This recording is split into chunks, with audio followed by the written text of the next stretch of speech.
Buong karangalan ng mga radyoman ng RMN Networks ang maglilingkod sa inyo. Maraming salamat. RMN Number 1. Number 1. Wala nang iba.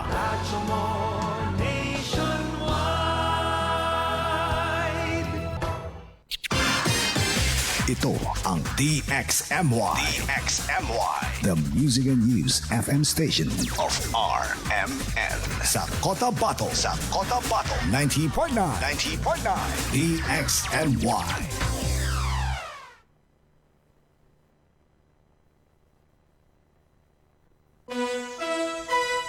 Oras natin sa buong kapuluan, ganap na pong alas 6:30 ng umaga.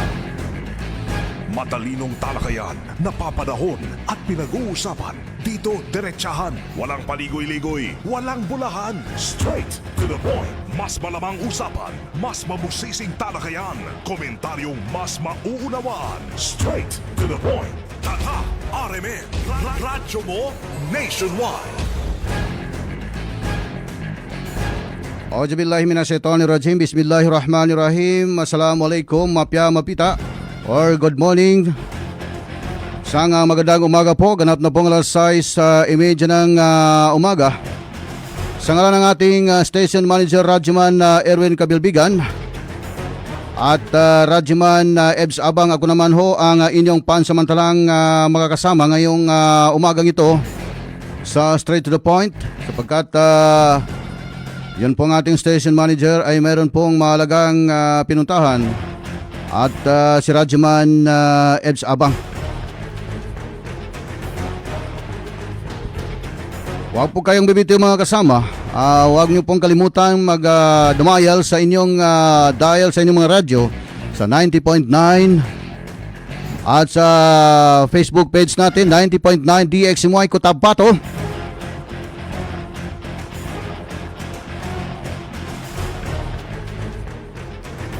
Ang dami pong mga kaganapan mga kasama sa loob po ng 24 oras. Simula kahapon ng umaga, no? At ating pong tunguhin ang ating mga headlines. Straight to the point. Headliners. Sa ating pinagdaanan sa panahon.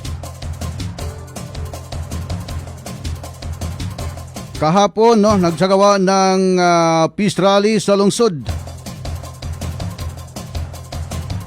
Mga BIAF commanders may apila sa mga leader ng Bangsamoro.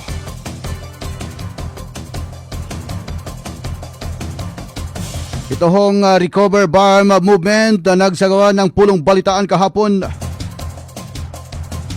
Barm Interim Chief Minister humarap sa piling mamamahayag matapos ang isyu sa MBHT. Isa pong magnanakaw kusang sumuko kay City Councilor Muhammad. Nandito na ho mga kasama ang detalye ng ating mga balita.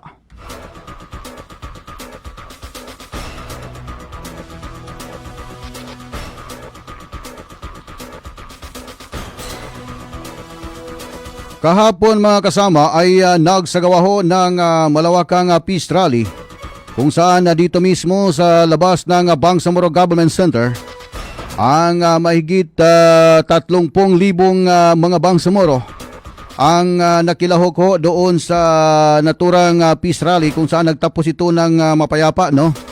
At kanila ho itong naglabas po sila ng kanilang saloobin hinggil po sa kasalukuyang estado ng Bangsamoro at kanilang isinisigaw sa national government. Iparating sa national government itong nakapaskil sa kanilang mga tarpaulin. Ito hong may nakasulat na Save GPH MLF. Yung iba doon, ibalik si former BARM Chief Minister Ahud Balawag Alhaj Murad Ibrahim. Yon pong iba naman ay may nakapaskil din na huwag tanggalin sa ministeryo si MLF Peace Implementing Panel Chair Mohagir Iqbal bilang Minister ng MBHT. So dahil doon mga kasama ay umani ito ng samot-saring reaksyon sa social media at sa publiko, no? Ito hong naganap po na kung saan ay pansamantalang naisara ito hong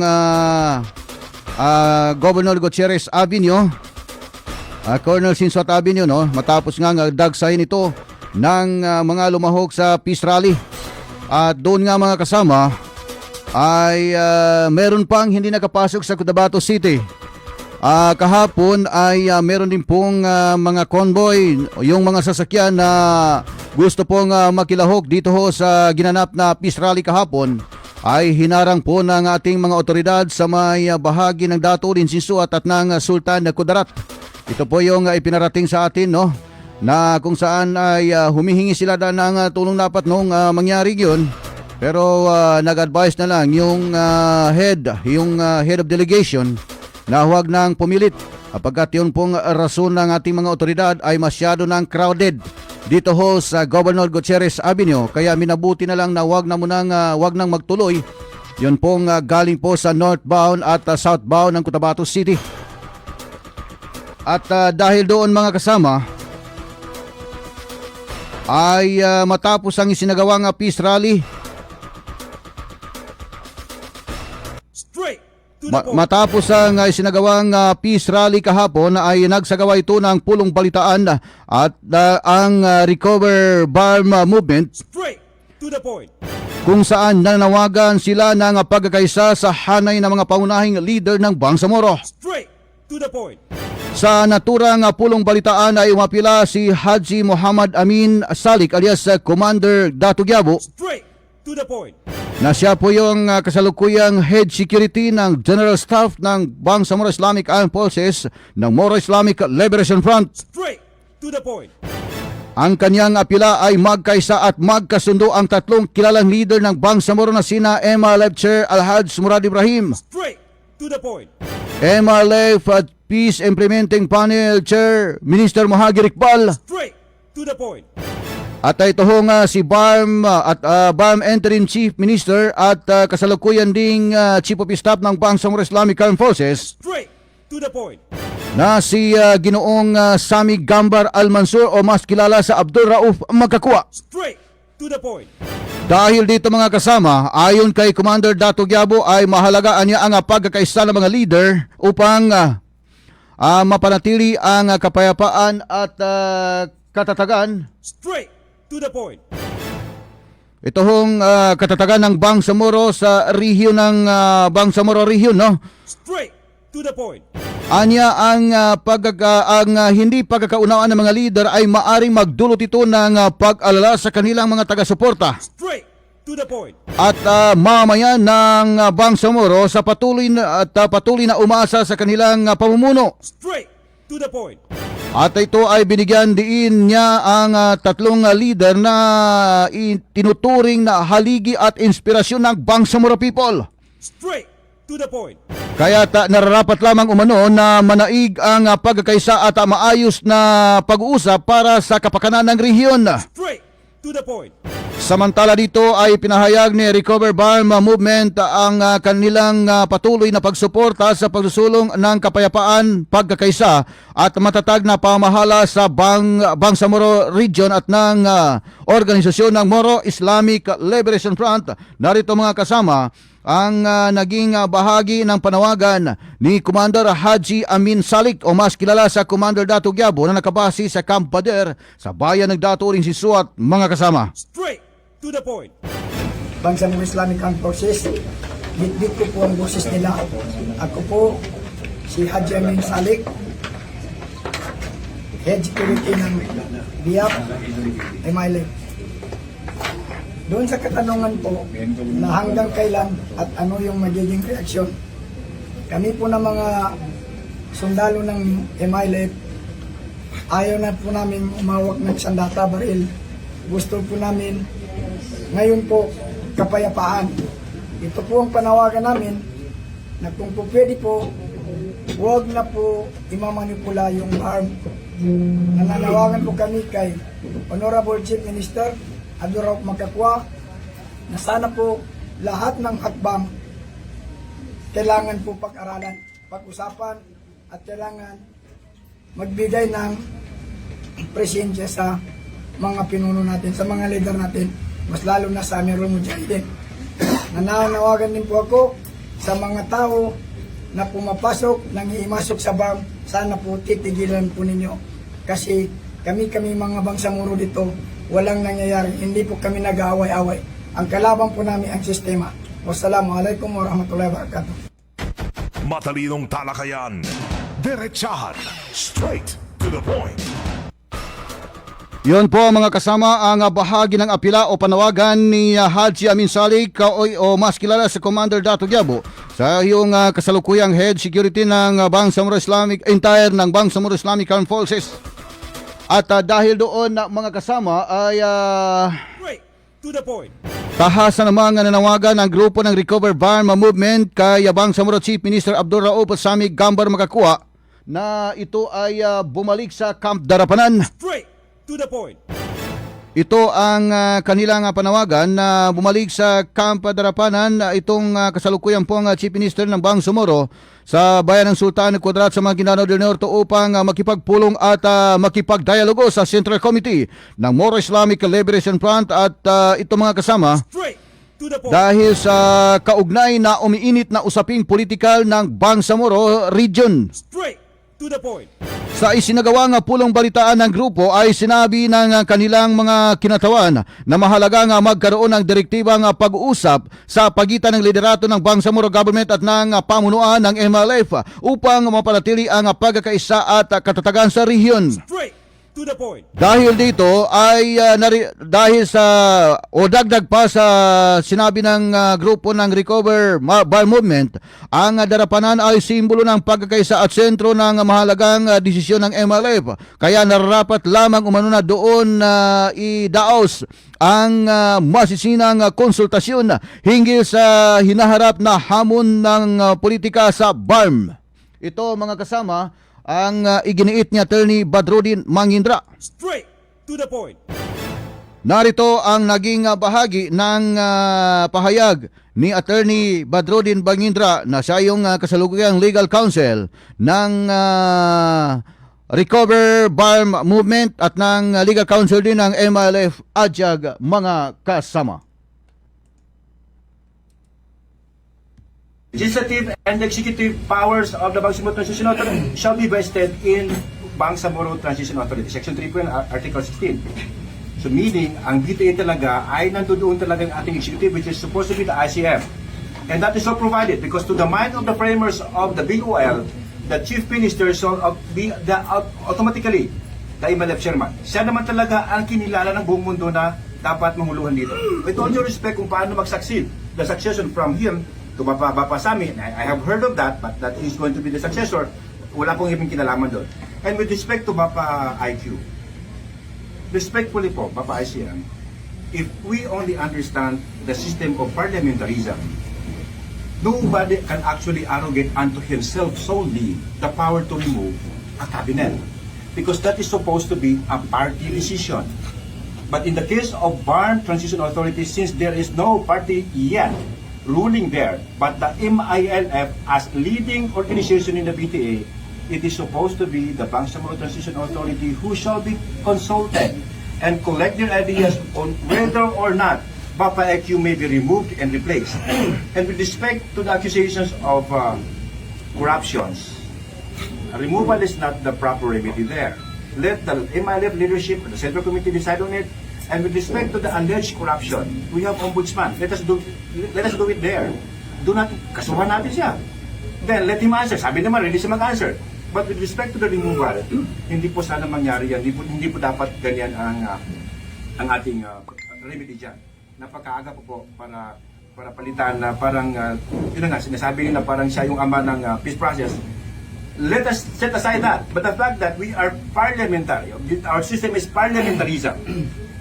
Party decisions shall prevail. So sino dapat kausapin ng Bapa ICM? It shall be the group that put him there. What is that group? The MLF. Will he be there without the MLF? Wala po. So dapat balikan yung Darapanan ito. Palitan naman natin si IQ. Kasi ganito ganyan. If the decision or the majority of the Central Committee would say no, Let him stay there and we will just file a case against him in the bush. Lisensya lang to. Nandito naman ang pagiging abogado, hindi sa lisensya. Mahalaga ang papel ng control sa kapamilya. So doon na lamang po ako bibitaw. Matalinong talakayan, diretsahan, straight to the point. Yon ho mga kasama ang bahagi ng pahayag ni Attorney Badrudin Mangindra na kung saan ay kanyang hinihiling na makipagdialogo ang both side sa pagitan ng gobyerno ng BARM at ng Moro Islamic Liberation Front. Ito ay may kinalaman po dito ho sa mainit na usaping politika sa Bangsamoro Region. Straight to the point. At kanya rin giniit na ang dapat na imbestigahan at imbestigahan sa MBSTE ay ito pong nasa loob ng tanggapan ng MBSTE na meron umanong anomalya na nagaganap. Straight. Hindi yung ministeryo dapat sapagkat naniniwala umano sila na wala pong kinalaman si Minister Iqbal sa kung sakaling meron man umanong kaganapan, no? Meron man umanong anomalya na nagaganap sa MBSTE ay sinisigurado nilang walang kinalaman ang ministeryo ng MBSTE. Straight to the point. Matalinong talakayan, diretsahan, straight to the point. Bago tayo magpatuloy mga kasama, patsadahan muna natin yung mga nanonood. Shout out nga pala no sa kay Sultana Kudarat Municipal Administrator, Sultana Banjo Mampon, na kasalukuyan po nagiginig. Sabi na Tatak RMN, Assalamualaikum sir, maestro, good morning. Mula kay Sultan Banjo Mampon Alhads, ang Municipal Administrator ng Sultan Kudarat MDN Sulkran po. Maraming salamat po sa kay Admin Sultan Banjo Mampon. 10 ng kanyang mga kasamahan dyan, ang punong ehekutibo ho, si Mayor Dato Samim Biruar Mastura. Isang magandang umaga po sa inyong lahat dyan. At sa mga pagkakataong ito mga kasama, ay habol po natin, no? Magandang umaga rin ho kay Johor Alisuna. Salam kakarahe, basta matigil na ang kapamusog ng kabasi ilay kabusika kagay. Nakita daw nila ako kahapon no, doon sa Peace Rally. Na umakyat doon sa main gate kay Johor Alisuna. Magandang umaga po sa Tamuntaka 3 kay Bay Umukol Sumuaya. Shout out kay Dato Tongwaya from Purok Bay Alabi. Dato Balabaran Sukran kay Mayo 9 Nurod Toblions. Hello po sir, ako po si Sherry May Duran, Sanggalan, taga dito ho sa Bual Badak, Dato rin Hinso. At magandang umaga po sa inyong lahat dyan. Sa kasalukuyan, nasa abroad siya sa Riyadh, Saudi Arabia. Magandang umaga po sa lahat. At ito mga kasama sa puntong ito ating pong pupuntahan, ito hong naging emotional na pahayag ni MLF CCCH member Abu Sahim Hussain na siya rin hong kasalukuyang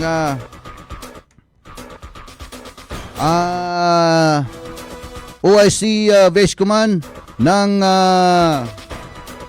128 Base Command mga kasama. So dito mga kasama ay naging emotional si 128 Base Command na OIC Base Commander Abu Sahim Hussain habang nagsasalita ukol sa kasalukuyang sitwasyon ng Bangsamoro. Ayon kay Hussain, mabigat umano para sa kanya ang mga nangyayari ngayon sa loob ng Bangsamoro government, kaya't hindi niya mapigilang maipakita ang kanyang damdamin sa harap ng publiko at media. Ang pahayag na ito ni Hussain ay ginawang kasabay ng pulong balitaan na ipinatawag ng Recover Bar Movement habang nagpapatuloy naman ang peace rally kahapon sa labas lamang ng gate ng Bangsamoro Government Center.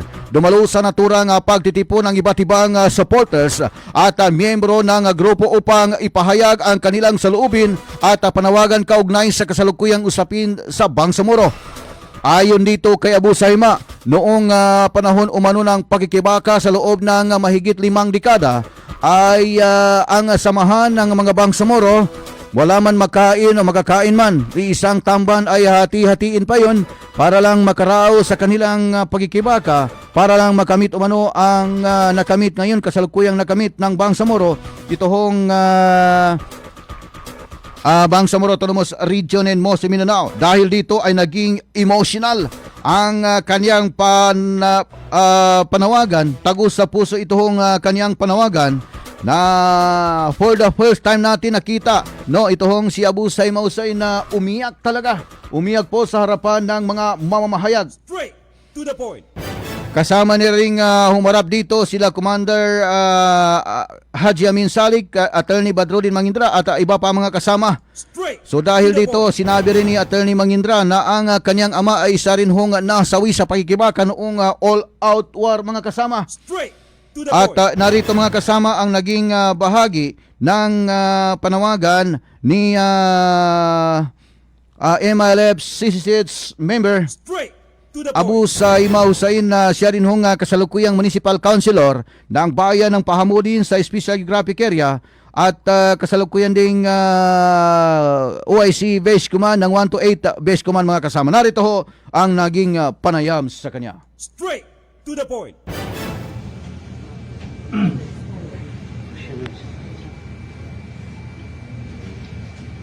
Sana babalik ang pagmamahalan. Pagkakapatid, magkaunawaan. Sana ma-remember ang ilang dekada, ilang libo ang nalagas na buhay ng Bangsamoro.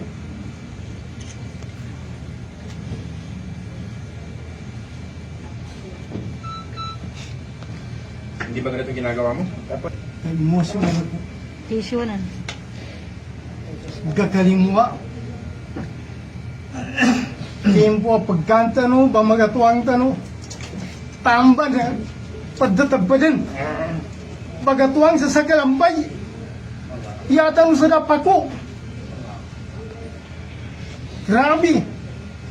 Ama ko na kasabulag utakin. Supremacy of unity ng Bangsamoro. Andoon. Do you think people that we are calling for Bapasabi to resign? No! Oh, da. We are calling him to Tinapag-resignan. go back to Darapanan and talk to his commander-in-chief. Papatayan namin yan. Kaya one time na may muhadara ako, Suwara Ramadan, lahat ng nag-aatake sa leader ng MILF, leader ng BARM, daw ba't kano kanilan? Damang papadaya namin kas kano. Hindi ko dyan bisi Bapasabi ka, Chief of Staff Yama. Hindi na makatay. Straight to the point. Yon po mga kasama ang emotional na pahayag ni Attorney Badrudin Mangindra at ni Abu Saima Hussein na siya rin ang kasalukuyang OIC Base Commander ng 128 Base Command. Nag-umpire sa lahat ng gulo dito sa Sa ngalan ho ng patas na pamahayag mga kasama, Matalinong talakayan, diretsahan, straight to the point. sa ngalan ng patas na pamahayag ay sinikap din po natin makuha ang panig ni Barma Interim Chief Minister Abdul Rauf Sami Unang Kambar Magakuha. Sinikap po na makuha ng panig ng nasabing punong ministeryo. Ito hong kanyang panig, no, kasama ho natin ang ating program director na si Rajiman Michael Suwan. Mga kasama, ito mga kasama. To the point. Ang naging buod na panayam kay Ginoong Barma Interim Chief Minister Abdul Rauf Sami Kambar Magakuha na siya rin hong kasalukuyang Chief Bangsamoro Islamic Armed Forces. So, according to the letter sent to Brother Muhajir Iqbal, Will be also out. on the issue of MILF, nobody can remove me as a member of the MILF. Wala namang may ownership ang MILF na nangyari yan. So, on that issue, I don't think that mangyayari. But, pwedeng pa rin ito narinig. Pero, kung meron man, pwedeng tanggalin ako sa pagka-chief minister, kung not necessarily chief of staff ng MILF. Pwede yun kasi that position is temporary. But, being a member of MILF, never. And I will reject if meron man magsasabi na ialis ako sa MILF. Okay. Ayaw. Okay. So, nabasa niyo rin po yung reply? Yun, kasi unang-una nangyari na yon kasi si inutusan si Dato' Antaw Midimbang unang-una na inutusan si Dato' Antaw Midimbang na sabi niya kung ipa-resign siya o di kaya ipalib siya, hindi niya talaga gagawin yun. But sabi niya kung tatanggalin siya, he will readily accept it. So yun. So another thing is si Marcial naman ganun din. So just recently, kahapon pa ito na report ng ustads na kagagaling lang sa Kuala Lumpur, and Brother Rick Iqbal was there because there is this meeting in Kuala Lumpur with the member of the... Straight to the point. Yon po mga kasama ang bahagi ng panayam sa kay Barma Interim Chief Minister Abdul Rauf Sami Gambar Magakua. Matalinong talakayan, diretsahan, straight to the point.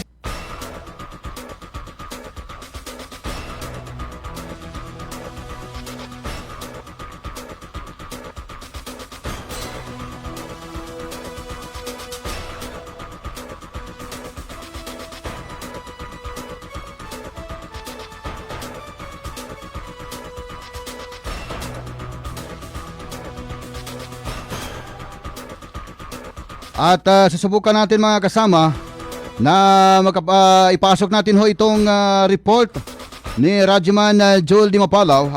Antayin mo natin ito pong kanyang headline. Sapagkat sa mga sandaling ito ay antayin mo natin yung kanyang headline sa linya ng ating komunikasyon. Si Rajiman Joel Di Mapalaw, aalamin po natin. Bago tayo magpaalam, at bago makapasok yung headline ho ni Rajiman Joel Di Mapalaw, ay atin mo nang patsadahan ang narito ang kanyang headline. OIC Magakua, ICM Magakua hindi nagulat sa hindi pagbibitiw ni Iqbal bilang minister ng MBST. Narito mga kasama ang baha ng report ni Rajiman Joel Di Mapalaw sa kanyang report.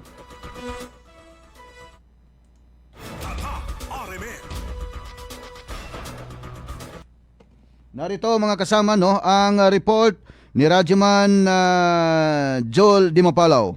Iginiit ni BARM Interim Chief Minister Abdul Rauf Magakua na hindi na umano siya nagulat pa sa naging pasya ni MBST Minister Mohagir Iqbal.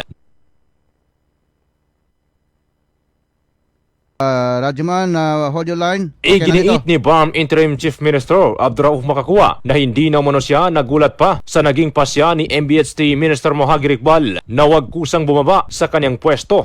Ayon kay ICM Magakua, una na umanong naipabatid sa kanya na mananatili si Iqbal sa kanyang tungkulin maliban na lamang kung formal itong aalisin sa kanyang posisyon. Sinabi rin ni Magakua na ilang opisyal na umano ang nakipagpulong kay Iqbal upang ihayag ang usapin na kaugnay sa kanyang pananatili bilang pinuno ng MBST BARM, ngunit maging sa pamamagitan ng ibang opisyal ng Bangsamoro Parliament ay naiparating mano ni Iqbal na handa nitong tanggapin kung sakaling siya ay aalisin sa pwesto sa ilalim ng kapangyarihan ng Chief Minister. Letter sent to Brother Mohagir Iqbal. Tama yun kasi unang-una nangyari na yun kasi inutusan si Dato' Antaw Midimbang unang-una na inutusan si Dato' Antaw Midimbang niya kung ipa-resign siya o di kaya ipalib siya, hindi niya talaga gagawin yun. But sabi niya kung tatanggalin siya, he will readily accept it. Another thing is si Marcial naman ganun din. So just recently, kahapon pa ito na report ng ustads na kagagaling lang sa Kuala Lumpur, and Brother Rick Iqbal was there because there is this meeting in Kuala Lumpur with the member of the Central Committee. And after the meeting na yun, kinuha ni Brother Mohagir Iqbal si Ustads Muhammad Yaqub, the speaker na. Sabihin mo kay sa amin, hindi ako mag-resign, hindi pa rin ako mag-leave. Pero kung ialis niya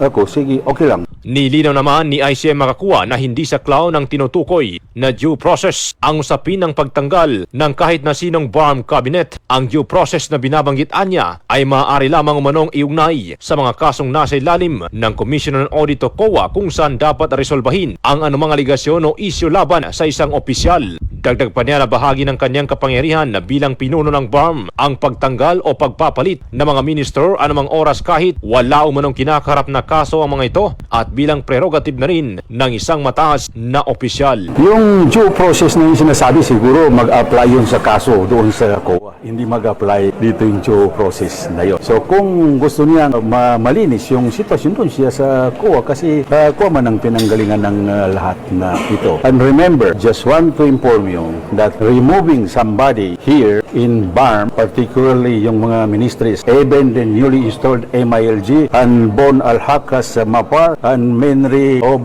Ibrahim, kahit walang kaso yun, pwedeng tanggalin. That's my prerogative. Kasama mo sa DXMY 90.9 RMN Cotabato, Radyoman Julie Mapalao, Tatak RMN. Radyoman Joel, maraming salamat sa report mong yan. To the point. Matalinong talakayan, diretsahan, straight to the point. Bago tayo tuloy ang magpaalam mga kasama, kinapos na po tayo ng oras. Pasadaan muna natin yung mga nanood po sa ating fanpage. Pio Gofuan, Maestro, watching from Tenorio, from Bonbon, Mateo Salvador. Magandang umaga po sa inyo lahat dyan. Kay Efor Severo, good morning po sir. From Sitio Tumitay, Barangay Kibukay, Upi, Maguindanao, Del Norte. Maraming salamat po sa lahat. And then kay Main Masukat Akan, Assalamualaikum Sir Rahib, DXMI, Cotabato City, watching from Taguig City. Shout out sa asawa ko si Hadja Minda Hain Pika Akan, Sukran DXMI. Kay Digandang Agila, Assalamualaikum warahmatullahi wabarakatuh. Mampia mapita, shout out po si Ali at Isham. Digandang salamat po. Shout out po from Uluan kay Johor Ali Suna. Salam kakarahi, basta matigil na ang matagali ka pamusog ng katigin sa Cagayan to sa Peace Rally. Way, nailaya ko. May tubong kani Baygira Ura Kusman. Salam Sir Rahib, mapya mapita, magikinig kami po siya sa Tamuntaka Ono. Magandang umaga po dyan. Shout out sa aming kapitan, si Kap Honorable Ahmad Urat. Nagikinig sila dyan sa compound Sukran DXMI. Maraming salamat po sa inyong lahat dyan. Mapya mapita, kanulang-ulangon na magka-tune in. Isang magandang umaga po sa inyong lahat. Sa ngalan po ng ating kasama dito sa kabilang banger, Radyoman Ricardo Madamba Jr., ang ating chief, si Chief Alvin Castillon, at sa ngalanin ho ng regular dito ho sa programang ito, si Radyoman Ebs Abang at Station Manager Radyoman Sir Erwin Kabilbigan. Ako naman po ang inyong pansamantalang nakasama sa loob po na 30 minuto, Radyoman Maestro Rahib Bansao, Tatak RMN.